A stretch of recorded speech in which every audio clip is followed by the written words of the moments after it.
পুষ্প নিখোঁজ হওয়ার ২৪ ঘন্টা পুরো একদিন পেরিয়ে গেছে, কিন্তু কোনো খোঁজ পাওয়া যায়নি।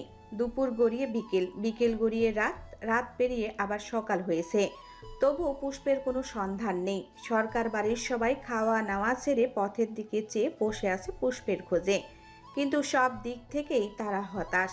শেহনাজ সরকার, আমজাদ সরকার, আহমেদ সরকার আর আহানাব, এই চারজন সারা রাত বাড়ির বাহিরে ছিলেন পুলিশের সঙ্গে।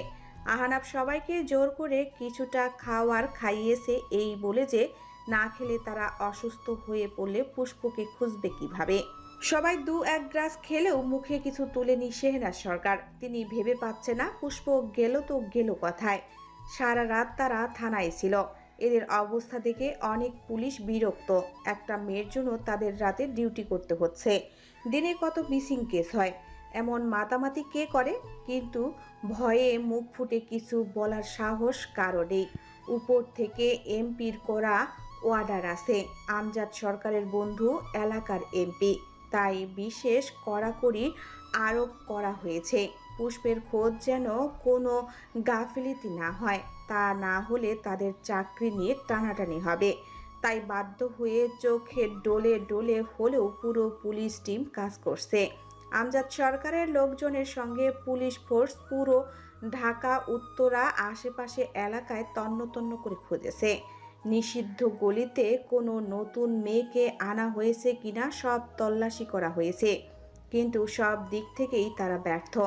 সরকার বাড়ির সবাই যখন পুলিশের সঙ্গে পুষ্পের খোঁজে ব্যস্ত, ঠিক এমন সময় ঝড়ের গতিতে থানায় প্রবেশ করলেন স্বয়ং আব্রাহাম আর্য সরকার। আর্যকে এই মুহূর্তে বাংলাদেশে দেখে অবাক হলো বাড়ির সবাই।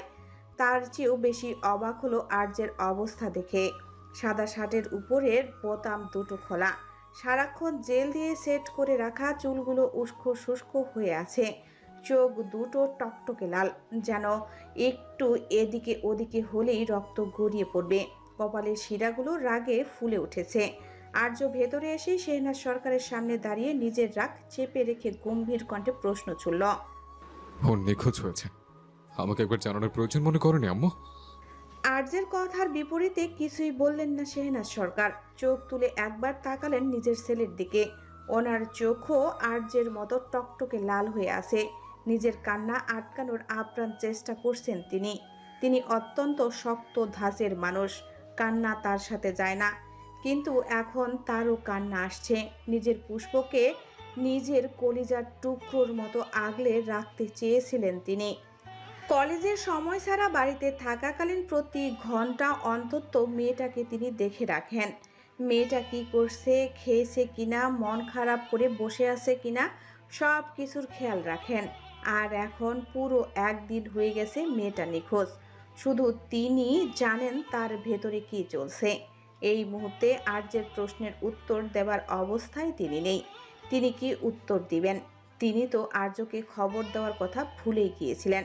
ওনার মনে ছিল শুধু একটাই কথা, যে কোনো মূল্যে পুষ্পকে খুঁজে পেতে হবে। মেয়েটা কেমন আছে, ভালো আছে তো? দেশের যে অবস্থা, অহরহ খারাপ ঘটনা ঘটছে মেয়েদের সাথে, শত শত কেস ওনাদের কাছে আসে। ওনার মেয়েটা কেমন আছে কে জানে। মেয়েটা যে বড্ড লাজুক, এখনও তাকে ছাড়া চলতে শেখেনি। সবেমাত্র মেয়েটার মন থেকে ভয় কাটাতে শুরু করেছিলেন তিনি। এখন যদি কোনো অনাকাঙ্ক্ষিত ঘটনা ঘটে, তাহলে তার ফুলের মতো মেয়েটা যে অকালেই ঝরে যাবে। শেহনাজ সরকারকে চুপ করে থাকতে দেখে আর্য এবার চিৎকার করে উঠল। চুপ করে কেন আছো আম্মু? একবার খবর দেওয়ার প্রয়োজন মনে করনি যে ও নিখোঁজ? গতকাল দুপুর থেকে ও নিখোঁজ, আর আমি খবর পাইনি কেন?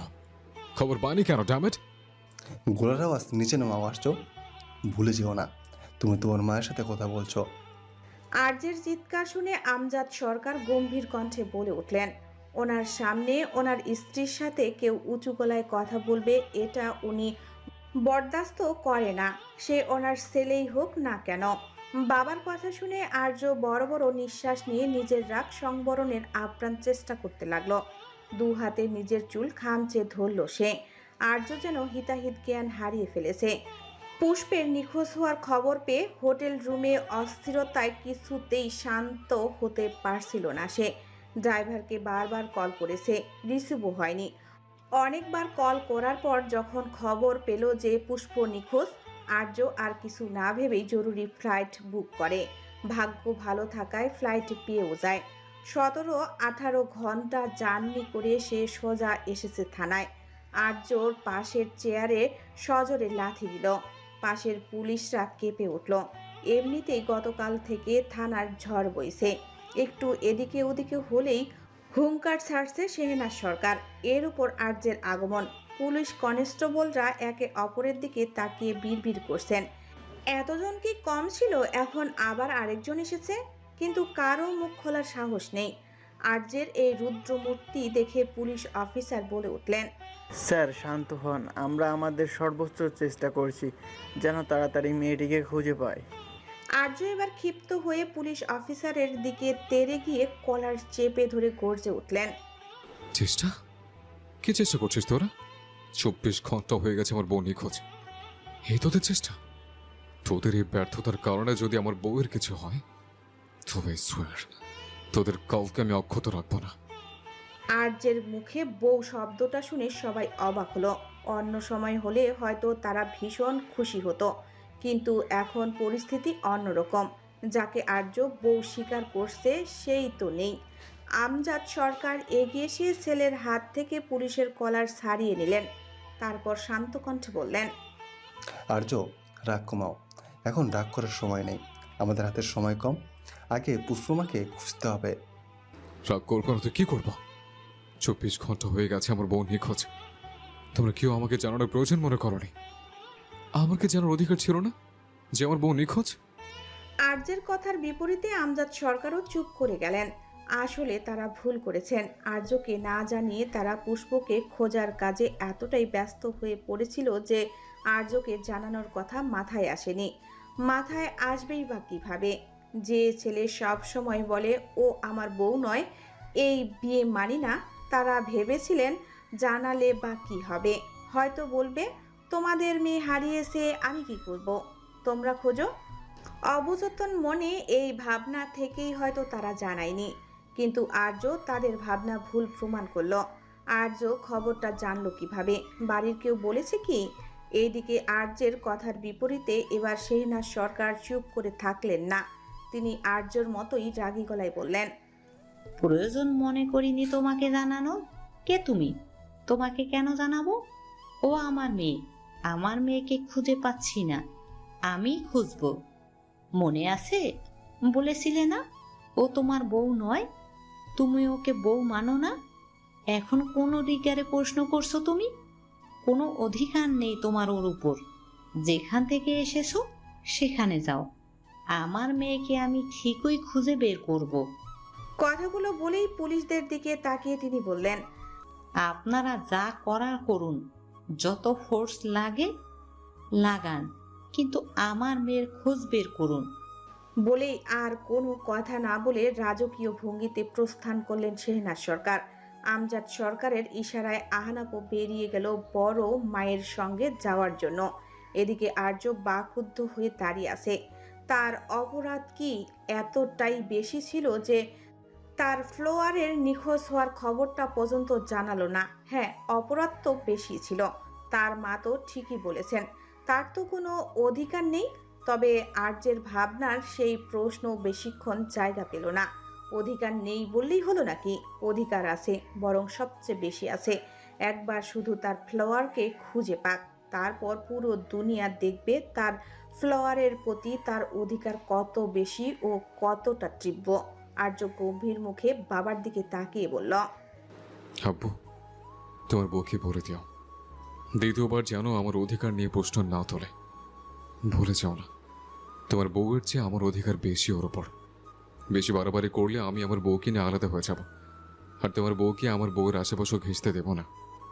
এমন সিরিয়াস মুহূর্তে ছেলের এমন কথা মোটেও পছন্দ হলো না আমজাদ সরকারের। এমনিতেই কাল থেকে মেয়েটার টেনশনে ওনার স্ত্রী নাওয়া খাওয়া ছেড়ে দিয়েছেন। তিনি এবার দাঁতের দাঁত চেপে বললেন, তার আগে তোমার নামানা বউকে খুঁজে বের করো, তারপর দেখা যাবে কে কার বউকে কার কাছে না ঘেঁচতে দেয়।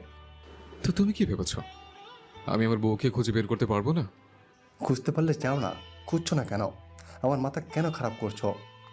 আর্য সত্যি সত্যি আর কিছু বলল না, থানা থেকে বেরিয়ে যেতে লাগলো।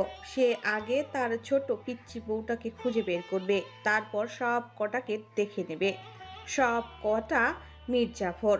সে না হয় কাজের প্রয়োজনে বিদেশে গিয়েছিল, তাই বলে বউটাকে একটু দেখে রাখবে না? তার বউয়ের কিছু হলে সে কাউকে ছাড়বে না। এদিকে আমজাদ সরকার অবাক না হয়ে পারছে না। যে ছেলে শুরু থেকে বিয়ে মানে না বউ মানে না করে আসছে, সেই ছেলেই এখন এমন বউ বউ করছে। তিনি মাথা ঝেড়ে সব ভাবনা ফেলে পুলিশ অফিসারদের আবারও তাড়া দিতে লাগলেন। তারপর পুলিশদের নিয়ে পুষ্পের খোঁজে বেরিয়ে গেলেন। শেহনাজ সরকার বাড়িতে এসে কাউকে কিছু না বলে নিজের রুমে ঢুকে দরজা বন্ধ করে দিলেন। গোসল সেরে পরনের শাড়ি পাল্টে অজু করে নামাজে দাঁড়ালেন। দু হাত তুলে আল্লাহর কাছে ভিক্ষা চাইতে লাগলেন। নিজের পুত্রবধূ রূপী মেয়েটার সুস্থতা ও অক্ষত অবস্থায় ফিরিয়ে দেওয়ার আকুতি জানাতে লাগলেন। সব রাস্তা যেখান থেকে বন্ধ হয়, উপরওয়ালা সেখান থেকে নতুন রাস্তা তৈরি করে দেন। শেহনাজ সরকারও আল্লাহর শরণাপন্ন হয়েছেন। উপরওয়ালাই একমাত্র ওনার মেয়েকে ফিরিয়ে দিতে পারবেন। ওনার মতো শক্ত মানুষের চোখ ছাপিয়ে বেরিয়ে এলো তপ্ত অশ্রু। যেদিকে পুলিশ অফিসার আর আমজাদ সরকারের লোকেরা পুষ্পের কোনো খোঁজ বের করতে পারল না, সেখানে আর্য মাত্র 3 ঘন্টায় পুষ্পের লোকেশন বের করে ফেলল। লোকেশন দেখে আর্য ভীষণ অবাক হলো। তার ফ্লোয়ার এমন জায়গায় কি করছে? আর্য যেখান থেকে ঘটনা শুরু সেখান থেকেই আবার তদন্ত শুরু করলো। কোর্টের যে দিক থেকে পুষ্প নিখোঁজ হয়েছে সেই পাশের সিসিটিভি ফুটেজ না থাকলেও যেদিকে ক্যামেরা ছিল সেই ফুটেজগুলো সে শুরু থেকে আবার জুম করে দেখতে লাগলো। অনেক খেয়াল করার পর সে দেখতে পেল একটা লোক বারবার এক জায়গায় ঘুরঘুর করছে, বারবার সেদিকে তাকাচ্ছে যেদিকে শেহনাজ সরকারের গাড়ি পার্ক করা ছিল। কিছুক্ষণ পর সে কাউকে ফোন করে কিছু একটা বলল এবং যেদিকে সিসিটিভির ফুটেজ নেই সেদিকে চলে গেল। তার কিছুক্ষণ পরই শেহনাজ সরকার ফাইল নিয়ে কোর্ট থেকে বের হয়ে পুষ্পকে খুঁজতে শুরু করলেন। আর্যের খটকা লাগলো। সন্দেহ নেই এই লোকটাই তার ফ্লোয়ারের সাথে কিছু করেছে। আর্য একবার তার ফ্লোয়ারের খোঁজ পেয়ে গেলে সব কথাকে জাহান্নাম দেখাবে। সিসিটিভি ফুটেজ জুম করে লোকটার চেহারার ছবি নিয়ে আর্য তার পরিচিত নিউজ চ্যানেলে পাঠিয়ে দিল। ঘোষণা দিল সেই লোকের খোঁজ দিতে পারলে তাকে 1 লক্ষ টাকা পুরস্কার দেওয়া হবে। সাথে সাথে আর্যের ফোনে এদিক সেদিক থেকে কল আসছে, কিন্তু একটাও কাজের কল নয়। যখন চারিদিক থেকে হতাশায় ঘিরে ধরছিল, এমন সময় আর্যের মনে পড়ল পুষ্পের নুপুরের কথা, যাতে সে জিপিএস ট্র্যাকার লাগিয়ে রেখেছিল। পুষ্পের পায়ে নুপুর ছিল। পুষ্প নুপুর পরে বুঝতে পেরে আর্য তার জন্য একজোড়া নুপুর কাস্টমাইজ করে বানিয়েছিল। তাতে ডায়মন্ডের ভেতরে জিপিএস ট্র্যাকার সেট করেছিল, কারণ আর্য সবসময় পুষ্পকে নিজের নজরে রাখতে চেয়েছিল।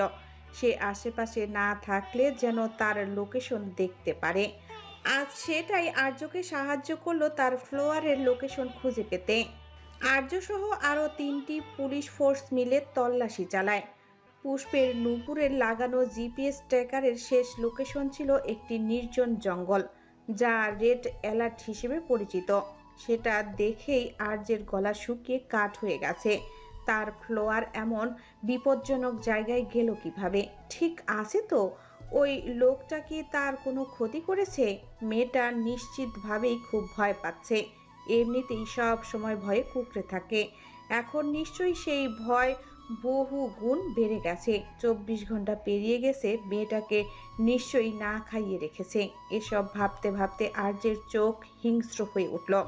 সে শুধু একবার তার ফ্লোয়ারের খোঁজ পাক, তারপর বোঝাবে কার দিকে হাত বাড়ানোর দুঃসাহস করেছে তারা। রেড অ্যালার্ট এলাকা হওয়া সত্ত্বেও আর্য পুরো জঙ্গল তন্ন তন্ন করে খুঁজছে, কিন্তু পুষ্পের খোঁজ মেলেনি। শেষমেশ নুপুরটা পাওয়া গেল একটা পাখির বাসায়। সেটা দেখে আর্যের টেনশন আরো বেড়ে গেল। পুষ্পের পায়ের নুপুর খুলে পড়ে গিয়েছিল আর পাখিরা সেটাকে বাসা বাঁধার প্রয়োজনীয় সামগ্রী মনে করে নিয়ে গেছে। আর্য পাখির বাসা থেকে নুপুরটা উদ্ধার করে নিজের পকেটে রাখলো। এরপর সে আরো উন্মাদ হয়ে উঠল। সন্দেহজনক খালি বাড়ি, ভাঙ্গা দোকান, অন্ধকার পুরনো বাড়ি, উত্তরা সেক্টর, এমন কোনো জায়গা বাকি রাখলো না সে। একের পর এক তল্লাশি চালিয়ে যাচ্ছে। হয়তো এই নির্জন কোনো বাড়িতেই তার ফ্লোয়ারকে আটকে রাখা হয়েছে, কিন্তু এত জায়গায় তল্লাশি করেও পুষ্পর কোনো হদিশ মিলছে না। আর্যের এখন নিজেকে পাগল মনে হচ্ছে। পাগলের মতো এদিকে ওদিকে ছুটে চলছে সে। পুলিশ অফিসাররা পর্যন্ত অবাক, একটা মেয়েকে ঘিরে নামকরা সরকার বাড়ির বড় ছেলের এমন পানি ছাড়া মাছের মতো অবস্থা হতে পারে তা তারা ভাবতেই পারেনি। আর্য নিজের গাড়ির ড্রাইভিং সিটে মাথা এলিয়ে দিয়ে বসে আছে। কথায় আছে তার ফ্লোয়ার কেমন আছে কিছুই বুঝতে পারছে না। ছোট বড় কোনো অলিগুলি বাদ রাখেনি। সে নিজেকে বাইরে থেকে শক্ত দেখানোর চেষ্টা করছে, কিন্তু ভেতরে দম বন্ধ কর পরিস্থিতি। কণ্ঠনালী দিয়ে ঢোক গিলাও যেন মুশকিল হয়ে পড়েছে। ফুসফুসে যেন পর্যাপ্ত বাতাসের টান অনুভূত হচ্ছে। বাতাস টেনে নিতে পারছে না। একসময় যে মেয়েটাকে তার থেকে দূরত্ব বজায় রেখে চলার আদেশ দিয়েছিল, আজ সেই মেয়েটার অনুপস্থিতিতে আব্রাহাম আর্য সরকারের নিঃশ্বাস বন্ধ হওয়ার জোগাড়। আর্য স্টার্টিং থেকে মাথা তুলে সামনের রাস্তার দিকে তাকালো। চোখ দুটো অসম্ভব টকটকে লাল। গোছালো আর্য আজ ভীষণ অগোছালো। চুলগুলো উস্কো খুস্কো, শার্টের ইন করা অংশ বেরিয়ে গেছে। সব সময় গোটানো শার্টের হাতাগুলো অবহেলায় পড়ে আছে। দু হাতে মুখ ঢেকে ফেলল সে। একবার দু হাতে নিজের চুল খামচে ধরে বড় বড় নিঃশ্বাস নিতে লাগলো। সত্যি সত্যি অক্সিজেনের অভাব হচ্ছে। কি করে খুঁজবে সে তার ফ্লোয়ারকে? যতই চেষ্টা করছে খারাপ চিন্তা মাথায় না আনার, কিন্তু মস্তিষ্ক জুড়ে হানা দিচ্ছে ভয়ঙ্কর সব ভাবনা। মাথায় একটা চিন্তাই, তার ফ্লোয়ার ঠিক আছে তো? কথায় আছে সে। আর্য চোখ বন্ধ করে শ্বাস নেওয়ার চেষ্টা করলো। না, তাকে ভেঙে পড়লে বা হার মারলে চলবে না। তাকে খুঁজে বের করতেই হবে তার বউকে। সে হাড়ে হাড়ে টের পাচ্ছে মেয়েটির প্রতি তার অনুভূতি যতটা ভেবেছিল তার চেয়েও অনেক বেশি। আর এই অনুভূতি ক্রমশ বাড়ছে, এক বিন্দু কমার নাম নেই। সে জানে না তার এই বেড়ে চলা অনুভূতির শেষ পরিণতি সুখের নাকি দুঃখের। যাই হোক, তার ওই মেয়েটাকেই লাগবে, না হলে সে বাঁচতে পারবে না। ওই মেয়ে ঠিক আছে তো? এই চিন্তাটা মাথায় আসতেই তার নিঃশ্বাস বন্ধ হয়ে আসছে। যদি সত্যি কিছু হয়ে যায় তবে কি সে মরে যাবে না? আর্য চোখ বন্ধ করে বিড়বিড় করে বলল, আল্লাহ, তুমিই ভরসা। আমি তার কাছে না পৌঁছানো পর্যন্ত তাকে নিজেকে নিরাপদ রাখার মতো শক্তি দাও। একটু থেমে আবার বলল, ফ্লাওয়ার, কোথায় তুমি? তোমার সরকার সাহতে মরে যাবে তোমার ছাড়া। নিজের মায়ে এতটা না জড়ালে পারতে। আমাকে নিজের মায়া জড়ানোর আগে একটু তো কার্পণ্য করতে পারতে। কিন্তু তুমি তো কার্পণ্য করতে শেখোনি। দেখো এখন কি অবস্থা করেছো আমার। যে আমি জীবনের কাছে কিছু আশা করতাম না, সে এখন দিব্যি আশা রাখে তোমায় নিয়ে গোটা একটা জীবন পার করার। আমার লাইফলাইন হওয়া কি খুব বেশি প্রয়োজন ছিল তোমার? আর্য যখন দিশেহারা হয়ে দিক বিদিক হন্য হয়ে পুষ্পকে খুঁজছে, ঠিক এমন সময় বাড়ি থেকে ফোন আসে। ফোনের ওপাশ থেকে বলা কথা শুনেই আর্য আর কোনো কিছু না ভেবেই তীব্র গতিতে গাড়ি চালিয়ে 2 ঘন্টার রাস্তায় 45 মিনিটে পাড়ি দিয়ে বাড়িতে পৌঁছালো। কোনো মতে গাড়ি একপাশে পার্ক করে এলোমেলোভাবে দৌড়ে সদর দরজায় এসে ড্রয়িং রুমের দিকে তাকাতেই চোখে পড়ল শেহনাজ সরকারের বুকে বিড়াল ছানার মতো লেপ্টে থাকা পুষ্পের দিকে। মুখ দেখা মুশকিল, মুখ গুজে রেখেছে শেহনাজ সরকারের বুকে। আর্য স্থির দৃষ্টিতে তাকিয়ে আছে শেহনাজ সরকারের বুকে লেপ্টে থাকা পুষ্পের দিকে। কত ঘন্টা পর দেখেছে সে, পুরো 78 ঘন্টা পর স্বচক্ষে তার ফ্লোয়ারকে দেখছে সে। আর্য যেন চোখের তৃষ্ণা মেটাচ্ছে, কিন্তু বুকটা জ্বলছে মেয়েটাকে অন্তত একবার জড়িয়ে ধরার জন্য। বুকটা খা খা করছে তপ্ত মরুভূমির মতো। ড্রয়িং রুমে বসে আছে সরকার বাড়ির ছোট বড় সবাই। রেশমাও আছে, নেই শুধু মিনারা বেগম আর নিশি। সবাই এক দৃষ্টিতে তাকিয়ে আছে শাশুড়ি বৌমার দিকে। ছেলের বউকে বুঝি এতটাও ভালোবাসা যায়? যায় তো। এই যে তাদের সামনে তার জলজান্ত প্রমাণ, শেহনাজ সরকার। এবার পুষ্পকে নিজের বুক থেকে তুলে রুমে নিয়ে যেতে চাইলেন, মেয়েটাকে ফ্রেশ করিয়ে কিছু খাওয়াতে হবে। তিনি উঠে দাঁড়িয়ে পুষ্পের হাত ধরে বললেন, চল মা, আগে ফ্রেশ হয়ে কিছু খেয়ে নিবি, বাকি সব পরে। শেহনাজ সরকার উঠে দাঁড়ানোর পর যেই না পুষ্প উঠে দাঁড়ালো, অমনি ঝড়ের বেগে এসে কেউ আষ্টে পিষ্টে জড়িয়ে ধরল তাকে। রমণীর ছোট দেহখানা যেন নিজের বুকের ভেতর লুকিয়ে ফেলতে চাইছে সে। পুষ্প ভীষণ অবাক হয়, তবে পুরুষালী কড়া পারফিউমের ঘ্রাণে তার বুঝতে বাকি থাকে না যে এটি তার সরকার সাহেব। কিন্তু তবুও তার মাঝে কোনো প্রতিক্রিয়া দেখা গেল না। স্বয়ং সবার সামনে এভাবে জড়িয়ে ধরায় বেশ অস্বস্তি হতে লাগলো। এদিকে বাড়ির সবাই একইভাবে চমকে উঠল। আর শেহনাজ সরকার ছেলের এমন কাণ্ড দেখে মুখটা আরো গম্ভীর করে ফেললেন। এদিকে আর্য যেন কোনো হুঁশই নেই, সে শুধু নিজেকে সামলানোর চেষ্টা করছে। মেয়েটাকে না পেয়ে ভেতরে যে তীব্র অস্ত্রতা আর ছটফটানি শুরু হয়েছিল, মেয়েটার সান্নিধ্যে এসে সেটা শান্ত হওয়ার প্রাণপণ চেষ্টা করছে। হ্যাঁ, এখন তার নিঃশ্বাস নিতে কোনো কষ্ট হচ্ছে না। ফুসফুস যেন বাতাস টেনে নেওয়ার ক্ষমতা ফিরে পেয়েছে পুনরায়। একটা মেয়ের মাঝে কি এতটা ক্ষমতা থাকে যে মেয়েটির দূরত্বে নিঃশ্বাস নিতে কষ্ট হয়? মেয়েটার কাছে আসতেই সব ঠিক হয়ে যায়। হয়তো এই যে সেই পুষ্প, যার অনুপস্থিতিতে আব্রাহাম আর্য সরকারের মতো কাঠখোট্টা পুরুষটাও বেপরোয়া, উন্মাদ আর পাগল হয়ে উঠেছিল, যে পুরো এলাকার একটি জায়গা তিনবার করে তল্লাশি চালিয়েছে।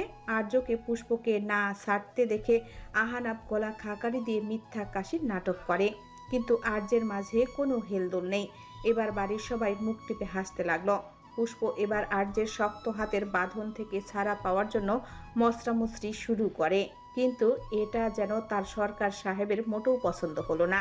সে গভীর আবেশে জোরালো কণ্ঠে বলল, ফ্লাওয়ার, ডোন্ট মুভ, ফিল নিতে দাও। পুষ্প তবু আর্যের কাছ থেকে ছাড়া পাওয়ার চেষ্টা চালিয়ে যায়। আর্য কিছু বলবে তার আগেই ভেসে আসে শেহনাজ সরকারের গম্ভীর কণ্ঠ, আর্য, ছাড়ো পুষ্পকে, তোমাকে দূরে থাকতে বলেছি আমার মেয়ের থেকে। মায়ের কথা পছন্দ হলো না আর্যের। ৭৮ ঘন্টা দূরে ছিল, সেটা কি কম ছিল? একবার দূরে গিয়ে হারাতে বসেছিল, আবারও দূরে যাবে? সে কি গাধা নাকি? জ্ঞান থাকতে আর কোনোদিন বউকে একা ছাড়বে না সে। আর্য এবার কোনো তোয়াক্কা না করে পুষ্পকে যেভাবে জড়িয়ে ধরেছিল সেভাবেই দু হাতে কোমর পেঁচিয়ে শূন্যে ভাসিয়ে নিল। পুষ্পের পা মেঝের স্পর্শ ছাড়ছে। সেই অবস্থাতেই হাঁটা শুরু করলো দোতলার দিকে, উদ্দেশ্য তার রুম। পুষ্প নিজেকে আচমকা শূন্যে আবিষ্কার করে হকচকিয়ে গেল। নিজেকে ব্যালেন্স ঠিক রাখতে আর্যের গলা দু হাতে শক্ত করে জড়িয়ে ধরল। আহানাপ এবার চিৎকার করে উঠল, ও আমাদের বোন আমালা সরকারের এ কোন রূপ দেখছি খোদা। কথাটা আর্যের কানে যেতেই সে মাঝ সিঁড়িতে থেমে যায়। সে পেছনে না ফিরে গম্ভীর কণ্ঠে বলল, বউ মারি বা না মারি, বউটা আমারই, আর আজীবনে আমারই থাকবে। কথাটা বলে আবারও হাঁটা শুরু করতেই শেহনাজ সরকার কড়া ও তীক্ষ্ণ গলায় বললেন, তোমার ধারণা ভুল। আগামী 7 দিনের মধ্যে আমি তোমাদের ডিভোর্স করাবো। আর তুমি খুব ভালো করেই জানো আমি যেটা বলি সেটাই করে সারি। তোমার সাথে আমি আমার পুষ্পকে কোনো দিন থাকতে দেব না। আর্য মাঝ পথে থেমে মায়ের কথাগুলো শুনল, তারপর বাঁকা হেসে জবাব দিল, সরি আম্মু, তোমার ইচ্ছে মতো বিয়ে করতে পারলেও ডিভোর্সটা দিতে পারবো না। বউটা আমার লাগবে আজীবনের জন্য। কথাটা বলে কাউকে কোনো কথা বলার সুযোগ না দিয়ে পুষ্পকে নিয়ে উপরে চলে গেল আর্য। আর্য যেতেই বাড়ির সবাই ঘর কাঁপিয়ে হেসে উঠল। ড্রয়িং রুমে থমথমে পরিবেশ মুহূর্তেই হাসির শব্দে মুখরিত হয়ে উঠল। এদিকে শেহনাজ সরকার একইভাবে গম্ভীর চাহনিতে তাকিয়ে আছে আর্যের চলে যাওয়ার দিকে। ওনার ঠোঁটে ফুটে উঠল আফসাব বাঁকা হাসির রেখা, যেটা কারোর নজরে আসার আগেই তা মিলিয়ে গেল। নিজের মনে দৃঢ় সংকল্প করলেন, তুমি যতই জেদি আর তেরা হও না কেন, ছেলে কিন্তু তুমি আমারই। এত কিছু করার পর, ওকে এত কষ্ট দেওয়ার পর ভাবলে কি করে যে আমি এত সহজে তোমার হাতে ওকে তুলে দেব? একটু থেমে আবারও বললেন, পুষ্প যতটা কষ্ট পেয়েছে তার দ্বিগুণ কষ্ট তোমাকেও পেতে হবে, না হলে তুমি পুষ্পর কষ্ট কোনো দিন বুঝতে পারবে না। আর তুমি পুষ্পর কষ্ট না বুঝলে একই কষ্টকে দ্বিতীয়বার দিতেও ভাববে না। তুমি যতদিন পুষ্পর মূল্য না বুঝতে পারছো, ততদিন তোমাকে পুষ্পর থেকে দূরে থাকতে হবে। যেদিন ওর জন্য তুমি ছটফট করবে, ওর আঘাতে ওর চেয়েও বেশি কষ্ট তুমি অনুভব করবে, সবার সামনে গর্বের সাথে যখন বলতে পারবে ওকে তুমি ভালোবাসো, ও তোমার স্ত্রী, সেদিনই আমি পুষ্পর উপর তোমার সম্পূর্ণ অধিকার দেব, তার আগে নয়। তুমি এই সাময়িক মোহ থেকে মেয়েটার কাছে যাবে, মেয়েটা তোমার প্রতি আরো দুর্বল হয়ে পড়বে। তুমি যদি রেগে গিয়ে আবারও মেয়েটাকে আঘাত করো, তাহলে ও পুরোপুরি ভেঙে পড়বে, যেটা আমি বেঁচে থাকতে কোনো দিন হতে দেব না। যেদিন তীব্র রাগের মাঝেও মেয়েটার কথা ভেবে নিজের রাগ নিয়ন্ত্রণ করতে পারবে, সেদিন ধরে নেব তুমি তোমার পরীক্ষায় উত্তীর্ণ হয়েছো। এর মাঝে সোফায় বসে থাকা স্নিগ্ধ এবার উঠে দাঁড়ালো, সবার দিকে তাকিয়ে বিনয়ী ভাবে বলল, আঙ্কেল আন্টি, আমি তাহলে আজকে আসি। স্নিগ্ধের কথা শুনে আমজাদ সরকার বললেন, স্নিগ্ধ, কি বলছো তুমি? চলে যাবে মানে? আজকে থাকো, খাওয়া দাওয়া করো। না আঙ্কেল, আমি চলে যাব, আমার কাজ আছে। কি কাজ তোর যে? একই শহরে থেকেও বাড়িতে থাকিস না? রেশমার কথা শুনে মাথা চুলকে হাসল স্নিগ্ধ, তারপর আমতামতা করে বলল, ছোট মা, সময় হলে জানতে পারবে কি করি। এখন যাই। কোথাও যাওয়া হবে না, রাতে খেয়ে তারপর যাবি, তার আগে কোথাও যেতে দেব না। রেশমার কথার বিপরীতে কিছু বলতে পারল না স্নিগ্ধ। মা মারা যাওয়ার পর থেকে এই ছোট মা তাকে মায়ের মতোই বড় করেছে। নিশির বড় ভাই হচ্ছে স্নিগ্ধ। পুষ্প গত একদিন স্নিগ্ধের কাছেই ছিল। যে লোকটা পুষ্পকে কিডন্যাপ করেছিল, সে তার আরও একজন সঙ্গীকে নিয়ে পুষ্পকে তাদের গাড়িতে করে নিয়ে যাচ্ছিল। মাঝপথে গাড়িতে পুষ্পের জ্ঞান ফিরতে চাইলে তারা তাকে হাইড্রোসের স্লিপিং ড্রাগ ইনজেকশন করে।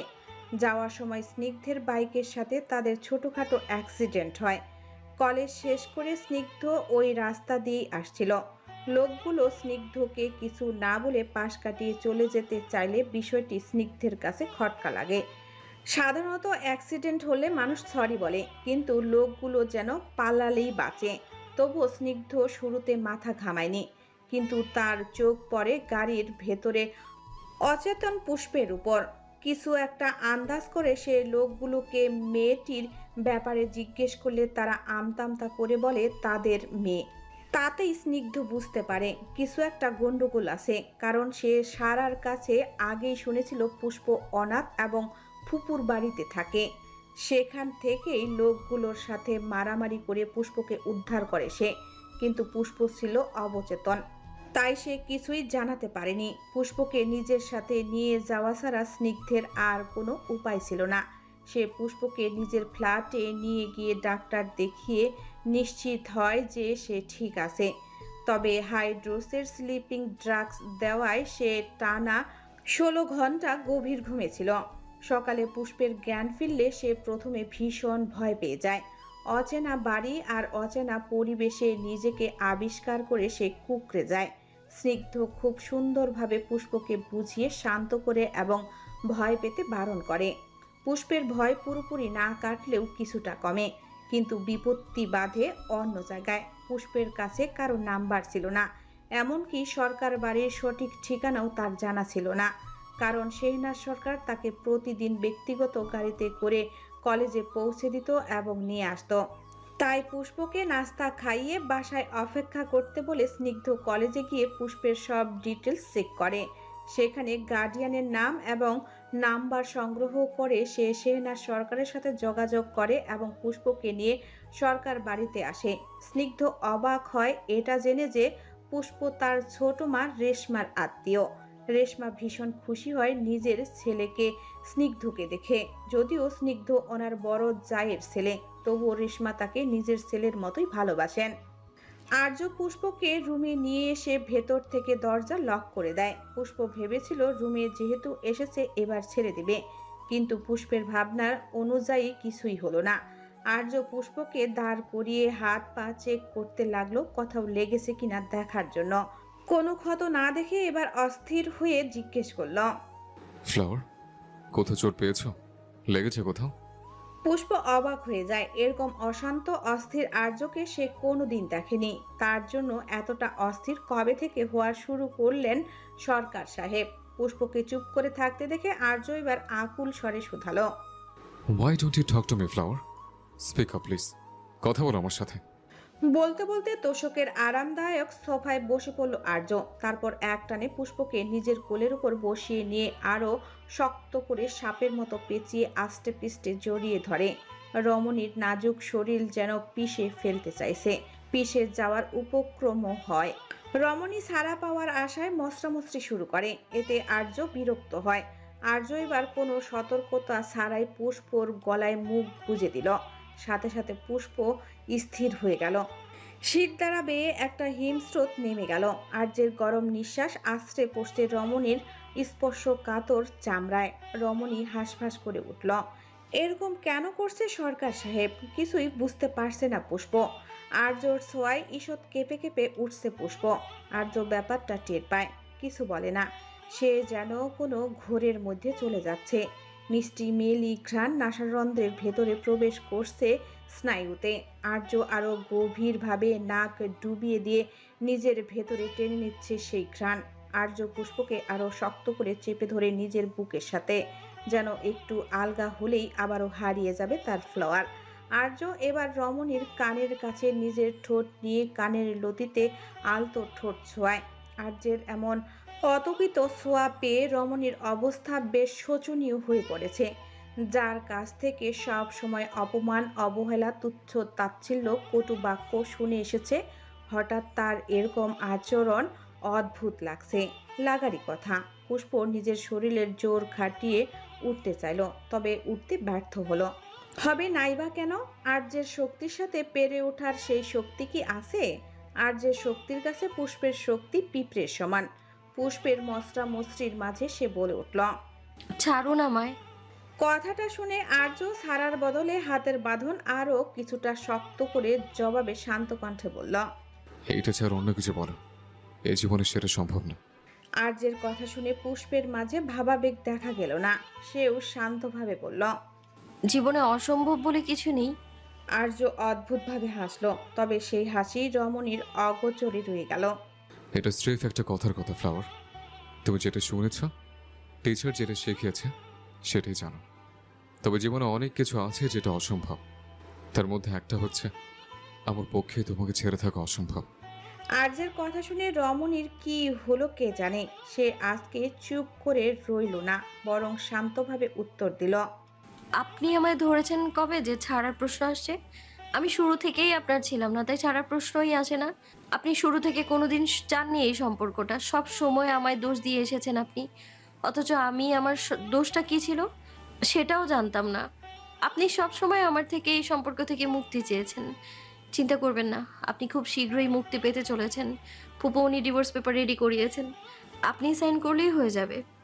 এতক্ষণ ধরে পুষ্পের কথা মন দিয়ে শুনছিল আর্য, কিন্তু ডিভোর্সের কথা শুনে মুখের আদলে পরিবর্তন আসতে শুরু করে। চোয়াল শক্ত হয়ে ওঠে। এতক্ষণ ধরে আবেগ ভাসানো চোখের নরম দৃষ্টি তীক্ষ্ণ হয়ে উঠল। রাগ যেন দপদপ করে মাথায় চড়ে বসল। পুষ্পের গলা থেকে মুখ তুলে পুষ্পের মুখের দিকে তাকায় আর্য। অবাক হয়, পুষ্পের মুখে কোনো অনুভূতি নেই, খারাপ লাগার রেশ মাত্র নেই। একদম শান্ত নির্বিকারভাবে মেঝের দিকে তাকিয়ে আছে। সেটা দেখে আর্য দু হাতে পুষ্পের মুখটা নিজের দিকে ফিরিয়ে পুষ্পের চোখের দিকে তাকিয়ে গভীর শান্ত কণ্ঠে বলল, আমি সাইন করলে হয়ে যাবে মানে কি? তুমি সাইন করেছো ডিভোর্স পেপারে? পুষ্প কোনো জবাব দিল না, একদম চুপ করে রইল। সে ডিভোর্স পেপার চোখেও দেখেনি, সাইন কিভাবে করবে, কিন্তু সেটা বলল না, নির্বিকারভাবে বসে রইল, যেটাতে আর্যের রাগের পারদ থরথর করে বাড়তে লাগলো। এই মেয়ে চুপ করে আসে মানে সাইন করেছে। না না, তার রেগে গেলে চলবে না, তাকে শান্ত থাকতে হবে। এই রাগের জন্যই সে সব হারাতে বসেছে। আর্য নিজের রাগ সামলানোর চেষ্টা করে এবার গম্ভীর কণ্ঠে বলল, ফ্লাওয়ার, এই প্রথম, এই শেষবারের মতো বলছি, তুমি দ্বিতীয়বার ডিভোর্স পেপার ছুঁয়েও দেখবে না। আম্মু ভাবছেন এই ঠুনকো একটা কাগজ তোমাকে আমার থেকে আলাদা করবে? কোনো দিন না। আর্য এবার সরাসরি পুষ্পের দিকে তাকিয়ে গম্ভীর কিন্তু নরম গলায় জিজ্ঞেস করল, আচ্ছা ফ্লাওয়ার, সত্যি তুমি চাও আমার থেকে আলাদা হতে? পুষ্প শুরু থেকে কোনোদিন ডিভোর্স চায়নি, কারণ তার মনে গেঁথে আছে ছোটবেলার বলা দাদির একটা কথা, বিয়ে একবারই হয়, মেয়েদের বিয়ের পর স্বামী হচ্ছে মেয়েদের সব। তাই সেও দাদির সেই কথা মন থেকে মানে। সে সংসার করতে চায়, বিচ্ছেদ নয়। কিন্তু ফুপুমুনি তাকে দুদিনে অনেক বুঝিয়েছে, বিয়ে মানে শুধু বন্দি নয়, একজন কষ্ট দিবে আর দ্বিতীয়জন শুধু সহ্য করবে। হ্যাঁ, আগের যুগের কথা অনুযায়ী বিয়ে একবারই হয়, কিন্তু সেই বিয়েটা সুখের হতে হবে। একজন রান্না করবে আর একজন খাবে। একজন অপমান করলে তা নীরবে সহ্য করা সংসার নয়। সংসার হবে এমন, যেখানে বিশ্বাস, ভরসা, সম্মান সবচেয়ে জরুরি, ভালোবাসা থাকবে, সব মিলিয়ে সংসার হয়। তাই তিনি চান ওনার ছেলের মধ্যে সবগুলো গুণ আছে কিনা যাচাই করতে। শুধু আর্যের মধ্যে গুণ থাকলে হবে না, পুষ্পরও আর্যের দিকটা ভাবতে হবে, আর্যকে বুঝতে হবে। পুষ্প যেমন ওনার মেয়ের মতো, আর্যও ওনার ছেলে। তাদের দুজনকেই উনি ভালোবাসেন। একজনের দিক ভেবে আরেকজনকে কষ্ট দিতে চায় না উনি। উনি চান আর্য আর পুষ্প দুজনই একে অপরের সাথে যেন সুখে থাকে, একে অপরের খেয়াল রাখে। উনি না থাকলেও যেন উনি এটা ভেবে খুশি হতে পারেন, পুষ্পের জন্য আর্য আছে এবং আর্যের জন্য পুষ্প আছে। সব কিছু ভেবে আর্যকে একটু যাচাই করতে চান শেহনাজ সরকার। পুষ্প বারণ করেনি। তার কিশোরী অবুঝ মনও হয়তো কোথাও জানতে চায় সরকার সাহেব তাকে ভালোবাসে, নাকি আদত কি সরকার সাহেবের মনে তার জায়গা আছে, নাকি শুধু বাধ্য হয়ে তার সাথে ভালো ব্যবহার করছে। তার যেমন বিচ্ছেদের কথা ভাবলে কষ্ট হয়, সরকার সাহেবেরও কি হয়? সব ভেবে পুষ্প সাহস সঞ্চার করে বলল, চাইবো না কেন? আপনি তো শুরু থেকে। হাই, একদম চুপ। বলতে দিয়েছে বলে চাইছে বলার অনুমতি দেয়নি তোমাকে। কি বললে? আলাদা হতে চাও? পারবে না আলাদা হতে, আমি হতে দেব না তোমাকে। রমণীর কথা শেষ হওয়ার আগেই ধমকে উঠল আর্য। আর্যের ধমক শুনে এতক্ষণ সঞ্চার করা সাহস যেন কোরফুলের মতো উড়ে গেল। মুখ জোড়া হানা দিল তীব্র ভীতু পুষ্প। এবার ভীত চোখে তাকালো আর্যের দিকে। আর্য হঠাৎ পুষ্পের দিকে তাকিয়ে এক অদ্ভুত প্রশ্ন করল। ফ্লাওয়ার, আমি কি খুব খারাপ? পুষ্প কোনো জবাব দিল না। পুষ্পকে নিরুত্তর দেখে আর্য এবার গম্ভীর হয়ে নিজেই বলল, খারাপ হলে তোমাকে আমার সাথেই থাকতে হবে। তোমার কাছে দ্বিতীয় কোনো অপশন নেই। নিচে থেকে থাকলে ভালো, নাহলে কিভাবে রাখতে হয় আমার খুব ভালোই জানা আছে। স্নিগ্ধ চলে যেতে চাইলেও যেতে দেওয়া হয়নি তাকে। শেহনাজ সরকার আর আমজাদ সরকার দুজনে জোর করলেন, সাথে আছে রেশমার ইমোশনাল ব্ল্যাকমেল। সব কিছু মিলেই স্নিগ্ধের আর যাওয়া হয়নি। পুষ্পের চিন্তায় সরকার বাড়ির কারো খাওয়া হয়নি। এখন পুষ্পকে ফিরে পেয়ে জেনিফার সরকার আর রেশমা মিলে তাড়াহুড়া করে সবার জন্য রান্না করে। এখন কাজের মেয়ের সাহায্য সেগুলো টেবিলে সাজানো। একে একে সবাই টেবিলে এসে বসে, শুধু আসে না আর্য আর পুষ্প দুজনে। শেহনাজ সরকার ব্যাপারটা খেয়াল করে কাজের মেয়েকে গিয়ে ডেকে আনতে বলে, কিন্তু ডেকে আসার অনেকক্ষণ পরও তারা দুজন আসার দেখা নেই। শেহনাজ সরকার এতে আর্যের উপর বিরক্ত হয়। দুজনে কেউ কিছু খায়নি।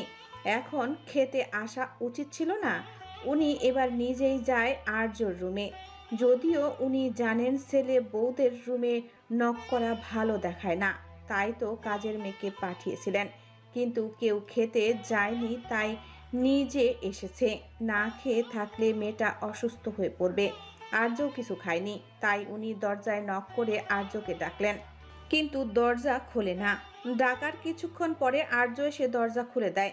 হাতে চিরুনি নিয়ে দাঁড়িয়ে আছে। শেহনাজ সরকার আর্যের হাতে চিরুনি দেখে অবাক হয়, কিন্তু কিছু না বলে গম্ভীর কণ্ঠে বললেন, খাবার খেতে ডেকেছি, আসছো না কেন? তুমি খাচ্ছ না, মেয়েটাকে না খেয়ে রাখছো কেন? কাল থেকে কিছু খেয়েছি কিনা কে জানে। মায়ের কথায় কিছু বলল না আর্য। আসলেই তো, তার ফ্লোয়ার কিছু খেয়েছে কিনা কে জানে, কিন্তু সে তো খাবার জন্যই নিয়ে যাচ্ছিল তার ফ্লোয়ারকে। কিন্তু মেয়েটার চুল বাঁধতে গিয়ে চুল পেঁচিয়ে জট পেকে গেছে, তাই তো যেতে পারেনি। শেহনাজ সরকার আর্যকে চুপ থাকতে দেখে আর হাতে চিরুনি দেখে নিজেই রুমে ঢুকতে ঢুকতে পুষ্পকে ডাক দিলেন। ভেতরে ঢুকে অবাক হলেন শেহনাজ সরকার। পুষ্প ড্রেসিং টেবিলের সামনে বসে আছে। ঘন দীঘল কালো লম্বা চুলগুলো খোলা ছেড়ে দেওয়া। চুলগুলো লম্বা হওয়ার দরুন এক পাশে চুল সাদা টাইলস ছুঁয়েছে। চমকানোর বিষয় হলো আরেক পাশের চুলগুলো জট পেকে পাখির বাসার মতো হয়ে আছে এবং পুষ্প মুখ কালো করে করুণ চোখে তাকিয়ে আছে, যেন চোখ দিয়ে বলছে, ফুফুমণি, তোমার ছেলের হাত থেকে আমার চুলগুলো বাঁচাও। পুষ্পের মুখ ফুলানো দেখে শেহনাজ সরকারের বড্ড হাসি পাচ্ছে, কিন্তু উনি জোর করে নিজের মুখটা গম্ভীর রাখার চেষ্টা করে ভারী গলায় জিজ্ঞেস করলেন, এ কি পুষ্প, তোর চুলের এই অবস্থা কে করেছে? উনি এবার মুখটা আরো গম্ভীর করে আর্যের দিকে তাকালেন। আর্যের হাতে চিরুনির দিকে তাকিয়ে বললেন, তুমি পুষ্পর চুলের এই অবস্থা করেছো? আর্য নির্বিকার ভাবে বলল, হ্যাঁ, তুমি বলছো না আমি তোমার মেয়ের খেয়াল রাখি, তাই খেয়াল রাখছি।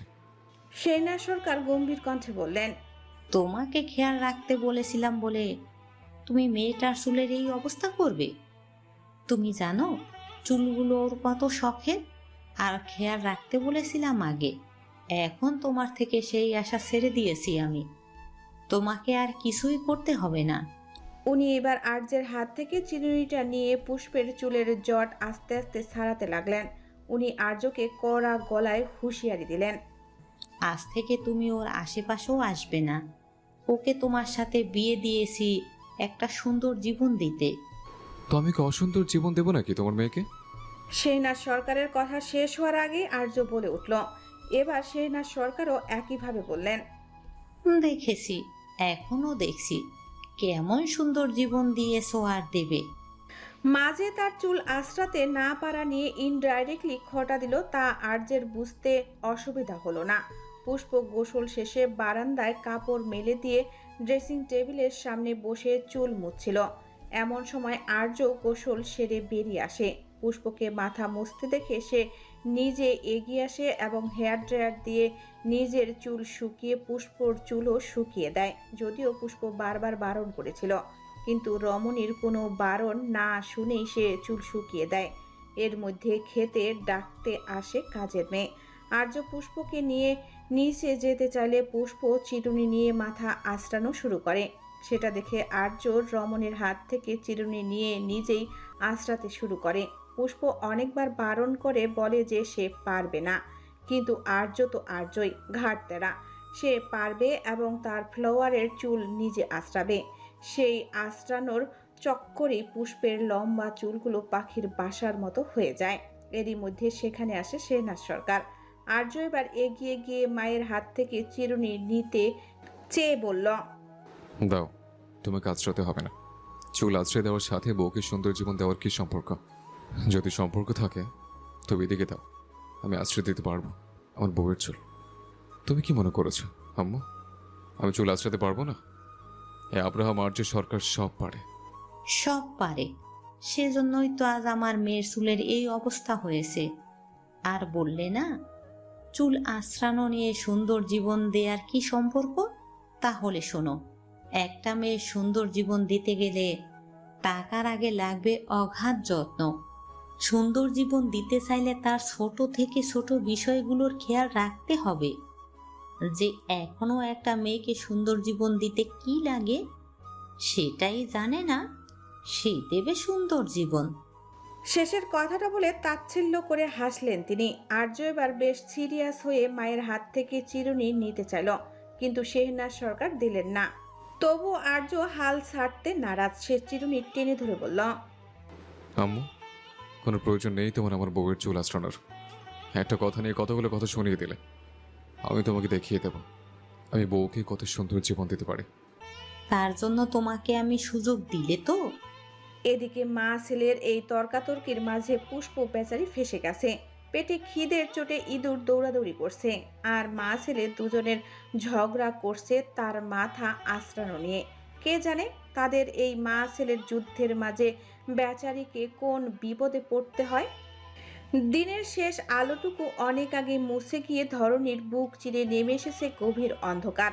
আজকের আকাশে রূপালী চাঁদের কোনো স্নিগ্ধ উপস্থিতি নেই। তার বদলে চারপাশে ঢেকে আছে জমাট বাঁধা কালো চাদরে। তবে প্রকৃতির সেই ঘুটঘুটে অন্ধকারকে বুড়ো আঙ্গুল দেখিয়ে রাজত্ব করছে মানুষের ছোঁয়া দেওয়া কৃত্রিম আলোর ঝলকানি। চারপাশে সোডিয়ামের তীব্র আলোয় চারিদিক যেন দিনের মতো স্পষ্ট। থমকে যায়নি এই মহান নগরীর স্পন্দন। ঘড়ির কাঁটায় তখন রাত ঠিক 10টা। ঢাকার মতো চিরব্যস্ত নগরীর বুকে এই দৃশ্য তো এক চেনা নিয়মের মতো, যেখানে ব্যস্ততার কোলাহল আর ক্লান্তিহীন মানুষের মেলা এখনো একটুকু ফুরিয়ে যায়নি। রাত 10টা বাজলেও সরকার বাড়িতে যেন আজ আর রাত বাড়ছেই না। ঘড়ির কাঁটা 10টা ছুলেও কারো ঘুমানোর খবর নেই। সবাই গোল হয়ে বসে আড্ডা দিচ্ছে ড্রয়িং রুমে। স্নিগ্ধ দুপুরে না গেলেও এশার আজানের পরে চলে গেছে। তার অনেক নোট বাকি আছে, সেগুলো লিখতে হবে বলে। এখন ড্রয়িং রুমে বাড়ির ছোটরা এক কোণায় আড্ডা দিচ্ছে, আহনাব, সিমরান আর শিফা। অন্যদিকে বড়রা নেই, শুধু মিনারা বেগম আর নিশি। ওনারা সবাই কালকে চলে যাবেন, তাই মূলত সবাই রাত জেগে আড্ডা দিচ্ছে। নিশি পুষ্পের ওপর নজর রেখেছিল, সেটা নিয়ে বাড়িতে আর কেউ কিছু বলেনি। পুষ্পকে পেয়ে যেন সব কিছু ভুলে বসেছে। কিন্তু আসলে কি ভুলেছে নাকি কিছু বলছে না। শেহনাজ সরকার নিশিকে শাস্তি দিতে চেয়েছিলেন, কিন্তু রেশমা ওনাকে অনেক অনুরোধ করে এই বারের মতো ক্ষমা করে দিতে বলেন। এরপর নিশিকে নিয়ে কোনো দিন এই বাড়িতে আসবে না এবং পুষ্পের আশেপাশেও আসবে না বলে কথা দিয়েছে রেশমা। স্নিগ্ধ আর নিশিকে নিজের সন্তানের মতো ভালোবাসেন। সেই মমতা থেকেই বড় ভাবির কাছে শেষবারের সুযোগ চেয়েছেন। শেহনাজ সরকারও ননদের দিকে তাকিয়ে কিচ্ছু না বলে শেষ সুযোগ দিয়েছেন, তবে সাবধানও করেছেন যেন নিশির দ্বারা পুষ্পের কোনো ক্ষতি না হয়।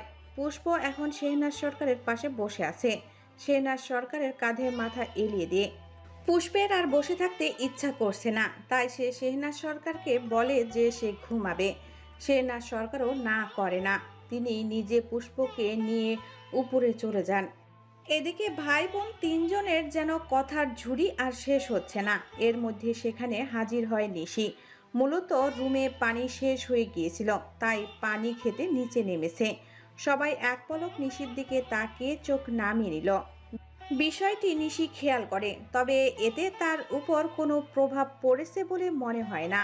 সে চুপচাপ পানি খেয়ে যেই না উপরে চলে যাবে, অমনি সদর দরজা দিয়ে আর্যকে প্রবেশ করতে দেখা গেল।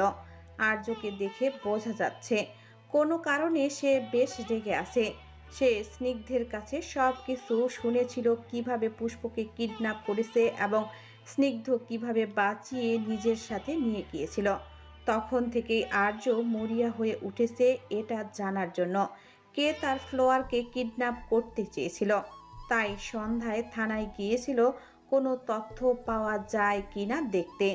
আর্য নিশির ব্যাপারে কিছু জানতো না, কিন্তু থানায় যাওয়ার পরে পুলিশদের কাছ থেকে জানতে পারে নিশি পুষ্পের পেছনে লোক লাগিয়েছিল।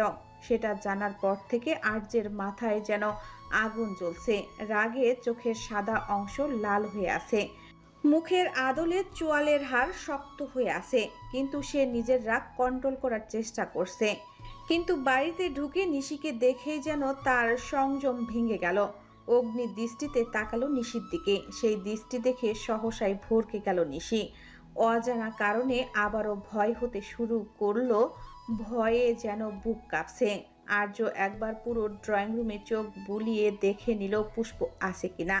পুষ্পকে না দেখে সহসাই এগিয়ে গিয়ে ঠাস ঠাস ঠাস ঠাস করে কোনো সতর্কতা ছাড়াই নিশির গালে একের পর এক চর মারতে লাগলো আর্য। পুরুষালী শক্ত হাতে একের পর এক চর খেয়ে নিশি যেন জ্ঞান হারানোর উপক্রম। এদিকে বাড়ির বড়রা সবাই গল্পে এতটাই বিভোর ছিল যে আর্যকে খেয়াল পর্যন্ত করেনি। কিন্তু আচমকা চরের তীব্র শব্দে পেছনে ফিরে আর্যকে নিশিকে মারতে দেখে অবাক হয়ে যায়। আর্য কেন নিশিকে মারছে কেউ বুঝতে পারছে না, তবে আমজাদ সরকার হয়তো কিছুটা আন্দাজ করতে পারছেন। থানায় ছেলের যেই নতুন রূপ দেখেছেন তিনি, তা থেকেই হয়তো বুঝতে পারছেন। এদিকে চর মেরেও যেন শান্ত হতে পারল না আর্য। তীব্র রাগে হিতাহিত জ্ঞান হারিয়ে নিশির গলা চেপে ধরে হুঙ্কার ছাড়ল। হে, কোন সাহসে তুই আমার ফ্লাওয়ারের পেছনে লোক লাগিয়েছিলি? বলেছিলাম তো ওর থেকে দূরে থাকবি।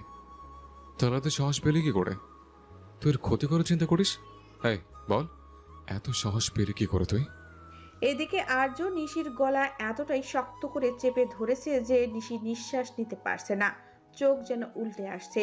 এদিকে বাড়ির সবাই আর্যের রাগ দেখে ভয় পেয়ে গেল। আমজাদ সরকার নিজেও অবাক হন। উনি জানেন ওনার ছেলে রেগে গেলে মানুষ খুন করতেও দুবার ভাবে না, কিন্তু সেই রাগের কারণ যে শুধু পুষ্পের পেছনে লোক লাগানো হবে সেটা ভাবতে পারছে না। যেই ছেলে বিয়ের পর থেকে দু চোখে সহ্য করতে পারতো না, সে এতটা উন্মাদ কবে থেকে হলো ওই মেয়েটার জন্য। এদিকে নিজের মেয়ের মতো নিশিকে মারতে দেখে রেশমা আর সহ্য করতে পারল না। সে এবার এগিয়ে গিয়ে আর্যের হাত থেকে নিশিকে ছাড়াতে চাইল, কিন্তু আর্যকে এক চুলও নাড়াতে পারল না। আমজাদ সরকার নিজে এগিয়ে এসে ছেলের হাত থেকে নিশিকে ছাড়িয়ে নিলেন।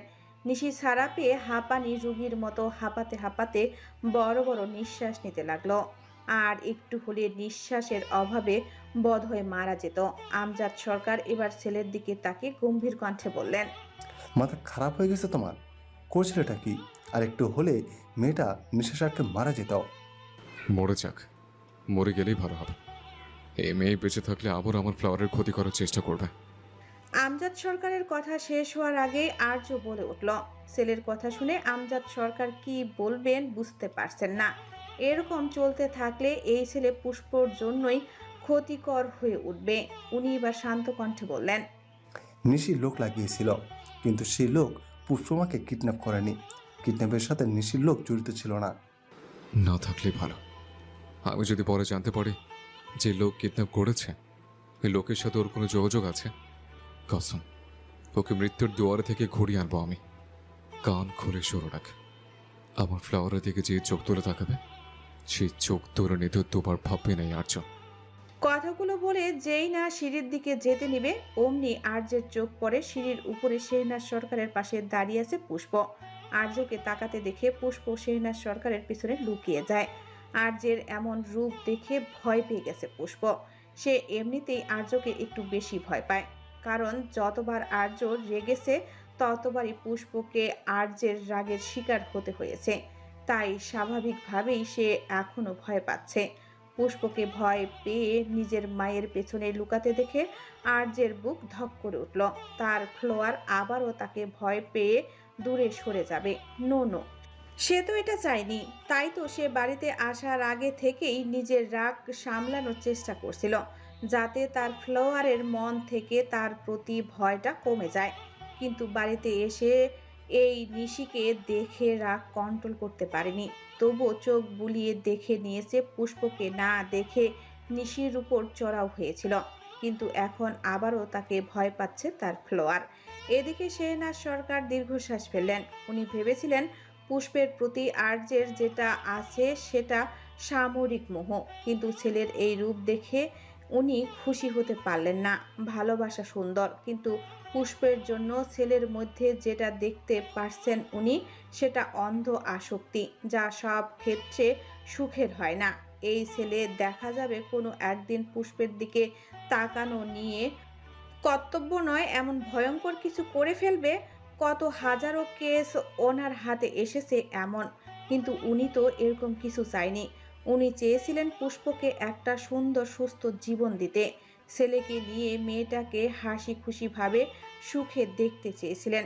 ছেলের আসক্তির মাত্রা ছাড়ালে কোনো দিন দেখা যাবে পুষ্পকে। না, আর কিছু ভাবতে পারলেন না তিনি। আর্য পুষ্পের কাছে এগোতে চাইল। এতে পুষ্প ভয় পেয়ে শাশুড়ির শাড়ির আঁচল খামচে ধরল। আর্য পুষ্পের কাছে আসার আগেই শেহনাজ সরকার পুষ্পকে নিয়ে সিমরানের রুমে ঢুকে দরজা বন্ধ করে দিলেন। এতে আর্য আরও রেগে নিচে দাঁড়িয়ে থাকা বিধ্বস্ত নিশির দিকে অগ্নিদৃষ্টিতে তাকালো। সব হয়েছে এই মেয়ের জন্য। যদি এই মেয়ে তার সামনে না আসতো, না তার রাগ কন্ট্রোল হারাতো, আর না তার ফ্লোয়ার তাকে আবার ভয় পেত। ইচ্ছে তো করছে মেয়ের মাথা ফাটিয়ে দিতে। না, এখন রাগ দেখালে চলবে না। এখন আগে তার সহজ সরল বউটাকে নিজের কাছে নিয়ে যেতে হবে, না হলে দেখা যাবে তার মা বউকে সহজ সরল পেয়ে তার নামে উল্টাপাল্টা বুঝিয়ে আরও দূর করে দেবে। সে এবার সিমরানের রুমের দরজার সামনে গিয়ে ডাকল। আম্মু, দরজা খোলো। ভেতর থেকে না খুলে দরজা না আসে কোনো উত্তর। আর্য আবারও বলল, দেখো আম্মু, আমি জানি তুমি আমার কথা শুনতে পাচ্ছ, তাই বলছি ভালোই ভালো দরজা খোলো, আমার বউকে দিয়ে দাও। তুমি আমার সহজ সরল বউটাকে একদম আমার নামে উল্টাপাল্টা বোঝাবে না। সেনা সরকার শুনেও না শোনার মতো করে থাকলেন। আর্য আরও কয়েকবার ডেকে কোনো উত্তর না পেয়ে রেগে নিজের রুমের দিকে চলে গেল। এদিকে নিচে দাঁড়িয়ে থাকা সবাই অবাক হচ্ছে আর্যের এই রূপ দেখে। নিশি ভয় পেয়ে আছে, এখনও তার কানে বাজছে আর্যের শেষ কথাগুলো। কিডন্যাপের সাথে তার যোগাযোগ পেলেই মৃত্যুর দুয়ার থেকে ঘুরিয়ে আনবে আর্য। যদি জানতে পারে নিশি এসবের সাথে জড়িয়েছিল, তাহলে কি করবে তার সাথে ভাবতেই ঘামতে শুরু করে নিশি। সে এবার তড়িৎ গতিতে উপরে গেস্ট রুমে চলে গেল। আর্য রুমে এসে ফ্রেশ হয়ে নিল এবং হঠাৎ কিছু একটা খেয়াল করতেই ভ্রু কুঁচকে গেল। পুষ্পের কাপড়ের ব্যাগ নেই, শু জারকে পুষ্পের কোনো জুতো নেই, ড্রেসিং টেবিলে পুষ্পের hair oil, clip, rubber band কিচ্ছু নেই। আর্যের বুঝতে বাকি রইল না তার মা সত্যি সত্যি তার ফ্লাওয়ারকে তার থেকে দূরে সরিয়ে দিতে চাইছে, রুম পর্যন্ত আলাদা করে দিয়েছে। তার ফ্লোয়ারের একটা জিনিসও তার রুমে রাখেনি। এমনিতেই তার ফ্লোয়ার তার সাথে সহজ হচ্ছে না, ভয় পেয়ে নিজেকে গুটিয়ে রেখেছে। যদিও তার নিজের ব্যবহারের কারণেই তার মনে ভয় বাসা বেঁধেছে, কিন্তু এখন যদি তার মন থেকে ভয় না কমে, বউ তো সারা জীবন ভয় পেয়ে তার থেকে দূরে থাকবে। তার উপর তার মা যেভাবে দূরে সরিয়ে রাখছে, কে জানে কি বলে আরো ভয় পাইয়ে দিচ্ছে। আর যে রাগ হচ্ছে নিজের উপর, কেন সে নিজের রাগ কন্ট্রোল করতে পারে না। এদিকে সিমরানের রুমে পুষ্প শুয়ে আছে, আর তার পাশে বসে শেহনাজ সরকার মাথায় হাত বুলিয়ে দিচ্ছেন। উনি পুষ্পকে জিজ্ঞেস করলেন, তখন আর্যকে দেখে ভয় পেয়েছিলে কেন? পুষ্পর শাশুড়ির কথা শুনে চুপ করে রইল। সে তো ফুপুমনির কথা মতো সাহসী হওয়ার চেষ্টা করে, নিজের মনকে বোঝায় যে কাউকে ভয় পাবে না, কিন্তু সবার ক্ষেত্রে মনকে মানাতে পারলেও সরকার সাহেবের সামনে গেলেই মন আর তার কথা শোনে না। মন নিজেই ভয়ে পালাতে চায়, আর যখন সরকার সাহেব রেগে থাকেন, তখন তো সে না চাইতেও ভয়ে কেঁপে উঠে, ইচ্ছে করে সরকার সাহেবের সামনে অদৃশ্য হয়ে যেতে। রেগে গেলে উনি শুধু তাকে কষ্ট দেন, চোয়াল চেপে ধরে মনে হয় চোয়ালের হাড় ভেঙে ফেলতে চাইছেন, নয়তো চর মারবেন। তাই তো সে না চাইতেও গুটিয়ে লুকিয়ে যায়। সে এবার মিনমিন করে বলল, উনি রেগেছিলেন, দেখুনি নিশি আপুকে কিভাবে মারছিলেন। নিশি দোষ করেছে, তাই মেরেছে। আমিও তো মেরেছি, এতে ভয় পাওয়ার কি আছে? নিজের মন থেকে ভয়টা কমা এবার। পুষ্পের কথা শেষ হওয়ার আগেই শেহনাজ সরকার বললেন। পুষ্প এবার বলল, আমি তো চেষ্টা করি যাতে ভয় না পাই, কিন্তু ওনাকে দেখলে ভয়টা আবার হানা দেয়। এই বুঝি আবার রেগে যাবেন, আমায় আজে বাজে কথা বলবেন, নয়তো মারবেন। তুই না আর্যর সাথে সংসার করবি? পুষ্প এবার শাশুড়ির দিকে তাকালেন, যেন বলছে সংসার করার সাথে ভয় পাওয়ার কি সম্পর্ক। সেই চাহনির দিকে তাকিয়ে তিনি বললেন, তো যার সাথে সংসার করবি তাকে এত ভয় পেলে সংসার করবি কি করে? তোর কিছু প্রয়োজন হলে তাকে বলবি কি করে? আমার কিছু প্রয়োজন হলে তোমায় বলবো, ওনাকে কেন বলবো? পুষ্পের এমন কথা শুনে হাসলেন শেহনাজ সরকার। তিনি এবার শান্ত কণ্ঠে বলতে লাগলেন, আমি তোর সাথে আছি, থাকবো, কিন্তু সেটা মায়ের মতো। কিন্তু আর্য তোর সাথে থাকবে তোর জীবন সঙ্গী হয়ে। আর জীবন সঙ্গী কি রকমের হয় জানিস? যাকে তুই তোর সব প্রয়োজন নির্দ্বিধায় বলতে পারবি, যার সামনে তোর কোনো ভয়, সংকোচ বা জড়তা থাকবে না। তোর ছোট ছোট সমস্যা জানাতে পারবি নিঃসংকোচে, প্রয়োজনীয় অপ্রয়োজনীয় সব কিছু নির্দ্বিধায় আবদার করতে পারবি। এত সহজ হতে হবে তোকে আর্যর সাথে। সেখানে তুই যদি ভয় পেয়ে তোর সমস্যার কথা, প্রয়োজনের কথা আর্যকে কিছু না জানিয়ে অন্য কাউকে বলিস, তাহলে সেটা আর্যর কাছে কতটা লজ্জার হবে। তার বউ নিজের সমস্যার কথা তাকে না জানিয়ে অন্য কাউকে বলছে। সে তো নিজেকে ছোট মনে করবে যে সে এখনো তোর বিশ্বাসের জায়গা হয়ে উঠতে পারেনি, তাই তুই তাকে কিছু না জানিয়ে অন্য কাউকে জানিয়েছিস। সে অন্য কেউটা আমি হই না কেন, বুঝতে পেরেছিস? রাত বাজে 12:30। সরকার বাড়ির সবাই রাতের খাওয়া শেষ করে যে যার রুমে ঘুমাতে চলে গেছে। রুমে যায়নি শুধু আর্য, সে এখনো সিমরানের রুমের সামনে করিডোরে অস্থির চিত্তে পায়চারি করছে, সুযোগ বুঝে বউকে নিজের কাছে নিয়ে যাওয়ার জন্য। শিকারী যেমন শিকারের জন্য উত পেতে থাকে, আর্যের অবস্থাও এখন ঠিক সেরকম। সে যেন শিকারী আর বউ তার শিকার। একবার সামনে পেলে যে কোনো মূল্যেই তাকে নিজের কাছে নিয়ে গিয়ে ছাড়বে, কিন্তু বউ তার সামনে আসছে না। সে যে শাশুড়ির সাথে রুমে ঢুকেছে, বেরোনোর নাম নেই। খাবার টেবিলে আর্য সবার আগে গিয়ে পুষ্পের পাশের চেয়ারে দখল করে বসেছিল, এই আশায় যে বউ তার পাশে বসবে। কিন্তু তার আশায় এক বালতি পানি ঢেলে দিয়ে বউ তার খেতেই আসেনি। এই দুঃখ আর্য রাখবে কোথায়? বউকে যখন দূরে রাখতে চেয়েছিল, তখন তার মা জোর করে তার কাছে পাঠাতো, আর এখন সে বউকে কাছে চায়, কিন্তু তার মা বউকে দূরে রাখায় ব্যস্ত। আর্যের কাণ্ড দেখে সবাই মিটমিটিয়ে হাসছে ঠিকই, কিন্তু জোরে হাসতে পারেনি। যদি আর্য রেগে কিছু বলে এই ভয়ে। শেহনাজ সরকার নিজেও আর্যের ছটফটানি দেখেছেন, তবে কিছুই বলেনি। ওনার ভাবনা, কয়েকদিন দুজনকে দূরে রেখে পুষ্পের প্রতি আর্যের অনুভূতি পরিষ্কার ও আরো গভীর করা যাক, যাতে পুষ্পের গুরুত্ব আর্য বুঝতে পারে এবং পরে আর পুষ্পকে নিজের থেকে দূরে সরিয়ে না দেয়, কষ্ট না দেয়।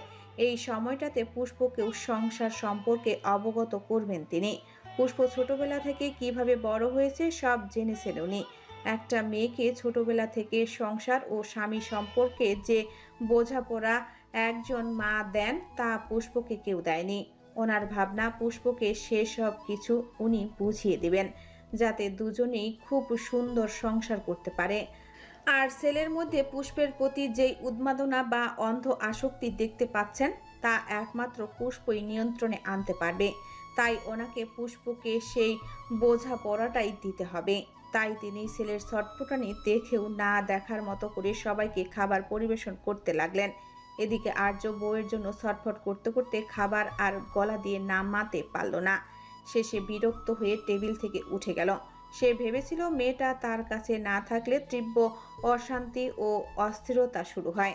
এখন দেখছে মেয়েটা কাছে না থাকলে গলা দিয়ে খাবারও নামে না। এখন তাকে বাঁচতে হলে বা সুস্থ স্বাভাবিক জীবনযাপন করতে হলে তার ফ্লোয়ারকে লাগবেই। খাবার পর সবাই যে যার রুমে ঘুমাতে চলে গেছে। আর্য গিয়েছিল রুমে, কিন্তু রুমের চার দেওয়ালে তার দম বন্ধ হয়ে আসছিল। তার ফ্লোয়ারকে তার চাই, তাই তো আবার বেরিয়ে এসেছে বউকে নিয়ে যাওয়ার আশায়। সেই থেকেই সিমরানের রুমের বাইরে পায়চারি করছে। ঘড়ির কাঁটা 12টা পেরিয়ে 2টোর ঘরে পৌঁছিয়েছে, কিন্তু সিমরানের রুমের দরজা আর খুলল না। না পুষ্প বের হলো, না সিমরান।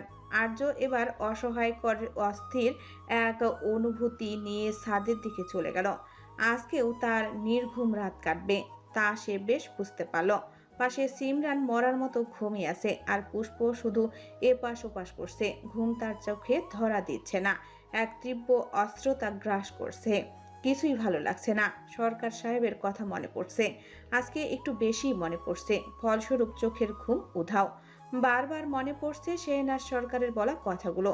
সংসার করতে হলে তাকে সরকার সাহেবের সাথে আরো অনেক সহজ হতে হবে, ভয় পাওয়া যাবে না। কিন্তু সে কি করবে? সরকার সাহেবের সামনে গেলেই মন নিজে থেকেই ভয়ে পালাতে চায়। কতবার নিজের মনকে বুঝিয়েছে যে সে ভয় পাবে না, কিন্তু কিছুতেই কিছু হয় না। পুষ্প এসব ভাবতে ভাবতে এবার বিরক্ত হয়ে উঠে বসল। তার কেন ঘুম আসছে না। হঠাৎ পুষ্প কিছু একটা ভেবে ভালো করে মাথায় ওড়না জড়িয়ে গুটি গুটি পায়ে রুম থেকে বেরোতে লাগলো। সিমরানের রুম থেকে বেরিয়ে চারপাশে তাকিয়ে দেখলো বড় সব লাইট বন্ধ, শুধু ড্রয়িং রুমের বড় ঝাড়বাতির আলো আবছা আলোকিত হয়ে আছে চারপাশ। পুষ্প এদিকে ওদিকে তাকিয়ে আর্যের রুমের দিকে এগিয়ে গেল। রুমের সামনে এসে পুষ্প অবাক হলো রুমের দরজা খোলা দেখে। সে যতটুকু জানে, সরকার সাহেব রুমে ঢুকেই দরজা বন্ধ করে দেন। তাহলে আজকে হলোটা কি? সরকার সাহেব কি রুমে নেই? ভাবতে ভাবতে রুমে প্রবেশ করলো রমণী। সত্যি সত্যি আর্যকে রুমে না দেখে অবাক হয়, তাহলে এত রাতে গেল কোথায় সরকার সাহেব? কিছুই বুঝতে পারল না পুষ্প, কিন্তু বেশি ভাবল না সে। সে গিয়ে খাটের উপর বসে পড়ল। সে কি একটু বেশি সাহস দেখিয়ে ফেলল? সরকার সাহেব তো বারণ করেছিল ওনার অনুমতি না নিয়ে যেন ওনার কোনো কিছুতেই হাত না দেয়, কিন্তু উনি নিজেই তো তাকে এই বিছানায় শুইয়ে দেন। 7-5 ভাবতে ভাবতেই রমণী বিছানায় শুয়ে পড়ল। বালিশে মাথা দিতেই রাসারন্ধ্রে এসে বাড়ি খেলো পুরুষালী মাদকতায় পূর্ণ তীব্র এক অদ্ভুত নেশা ধরানোর ঘ্রাণ। এটা আর্যের ঘ্রাণ। এটা রমণীর পরিচিত। এই ঘ্রাণের জন্যই সে সরকার সাহেবকে না দেখেও চিনতে পারে। এতক্ষণ ধরে অস্থির হয়ে নির্ঘুম ছটফট করতে থাকা রমণী অদ্ভুতভাবে ঘুমিয়ে পড়ল। হয়তো পরিচিত ঘ্রাণ আর সেই চেনা ওম পেয়ে ঘুম পড়ি তার ডানা মেলে দিয়েছে। আর্য ছাদের একদম রেলিং ঘেঁষে দাঁড়িয়ে আছে। হাতে জ্বলজ্বল করছে সিগারেটের আগুন। নিজের অস্ত্রতা কমানোর জন্য নিকোটিনের ধোঁয়া উড়াচ্ছে। আবার করবে তো করবে কি? তার মা কেন বুঝতে চাইছে না যে তার ফ্লোয়ারকে তার চাই অ্যাট এনি কস্ট চাই। আজ 3 রাত সে ঘুমাতে পারে না। মেয়েটার দূরত্ব সহ্য হয় না তার। শুরুতে সে নিজেকে অনেক কষ্টে আটকেছিল যাতে মেয়েটার প্রতি দুর্বল না হয়, কিন্তু তবুও আটকাতে পারেনি। মেয়েটাকে বিয়ে করার আগে সে রাত 12টার আগে বাড়িতে ফিরে আসতো, কিন্তু বিয়ের পর মেয়েটার প্রতি দুর্বল না হওয়ার জন্য, দূরে থাকার জন্য সে বাড়িতে এসেছে মাঝরাতে, যাতে মেয়েটার থেকে দূরে থাকতে পারে। যেদিন প্রথম মেয়েটাকে দেখলো, নিজের রুমে একটা লাল রঙের বেনারসি শাড়ি পরে বউ সেজে ঘুমিয়েছিল তার খাটের উপর, সেদিন প্রথম দেখায় তার নিঃশ্বাস আটকে এসেছিল। সে বিয়ে করতে চায়নি। মেয়েদের প্রতি ছিল তার তীব্র ঘৃণা ও অনীহা। বিশ্বাস করতে পারত না মেয়েদের। কিন্তু সেদিন যখন রাত 12টার পরে নিজের রুমে ঢুকলো, প্রথমে নাকে এসেছিল তার চিরচেনা পুরুষালী ঘরে মেয়েলি মিষ্টি ঘ্রাণের অস্তিত্ব। সেই ঘ্রাণ টেনে শোষণ করে নিজের ভেতরে নিয়ে নিয়েছিল আর্য। সেই মেয়েলি ঘ্রাণের উৎস খুঁজতে যখন রুমের এদিকে ওদিকে তাকিয়ে চোখ বুলালো, তখন চোখ আটকে ছিল তার সাদা বিছানায় গুটিসুটি মেরে শুয়ে থাকা রমণীর উপর, টকটকে লাল বেনারসি শাড়ি পরিহিত তার নববধূর উপর। আর্যের সবচেয়ে অপছন্দের তালিকায় সবার প্রথম রং ছিল লাল, অথচ সেদিনের পর সেই অপছন্দের লাল রংটা অকারণেই পছন্দের তালিকায় যোগ হলো।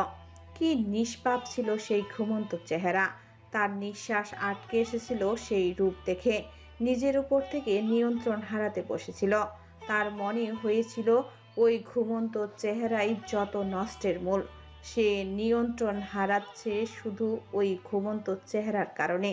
তাই তো ইচ্ছে করে মেয়েটাকে ধাক্কা দিয়ে ঘুম থেকে জাগিয়ে দিয়েছিল, পাষাণের মতো অপমান করেছিল, যাতে মেয়েটার ওই নিষ্পাপ মুখটা দেখে সে নিয়ন্ত্রণ না হারিয়ে বসে। কিন্তু তারপর বাঁধল আরেক বিপত্তি। মেয়েটার কান্নারত মুখ যেন আরো ভয়ঙ্কর, যা সহ্যের ক্ষমতা ছিল না শক্তপোক্ত আব্রাহাম আর্য সরকারের। তাই তো মেয়েটাকে তার থেকে, নিজের সব জিনিস থেকে দূরে থাকতে বলে বেরিয়ে গিয়েছিল বাড়ি থেকে। ড্রিঙ্ক করে বাড়ি ফিরেছিল সকালে। তারপর থেকে মেয়েটাকে সামনে থেকে আঘাত করেছে, আবার আড়ালে তার খেয়াল রেখেছে। মেয়েটা ভাবত প্রতিদিন সে মেঝেতে ঘুমিয়েছে, অথচ বোকা রমণী কোনদিন জানতেও পারবে না রমণী মেঝেতে নয়, প্রতি রাতে ঘুমিয়েছে পুরুষালী শক্ত বুকে, আর পুরুষটা ঘুমাতো মেঝেতে। মেয়েটা ঘুম থেকে ওঠার আগেই কঠোর মানবটা আবার মেয়েটাকে মেঝেতে রেখে নিজে খাটে শুয়ে পড়ত। আর্য আর ভাবতে চাইল না। কত কিছু ঘটে যা সবার অজানা, লোকচক্ষুর আড়ালে থেকে যায়। থাকুক না অজানা আড়ালে, কে তার ভালোটা দেখবে? মেয়েটাকে তার বাইরে খারাপ দিকটাই দেখিয়ে রাখবে সে। এই খারাপ আব্রাহাম আর্য সরকারের সাথেই থাকতে হবে তার ফ্লাওয়ারকে। আর্য এবার হাতের সিগারেটের দিকে তাকিয়ে তাচ্ছিল্য হেসে বলল,